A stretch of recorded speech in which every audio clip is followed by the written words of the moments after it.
Assalamualaikum warahmatullahi wabarakatuh. Salam peci Mang Dedeka.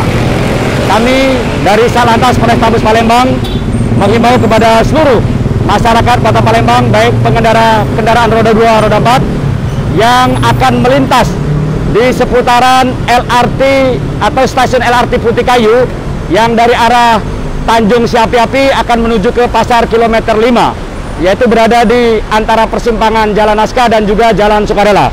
Saat ini sedang dilakukan pembangunan yang dilaksanakan oleh Kementerian TU, dalam hal ini adalah BPJN. Oleh sebab itu kami mengharapkan kepada masyarakat Kota Palembang, informasi yang kami dapat bahwa pengerjaan perbaikan jalan ini diperkirakan dalam waktu 2-3 hari ke depan. Oleh sebab itu silakan mencari jalan alternatif agar pengendara kendaraan tidak terjebak kepadatan, kemacetan.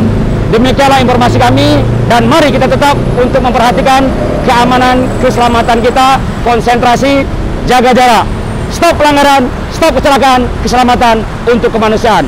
Wassalamualaikum warahmatullahi wabarakatuh.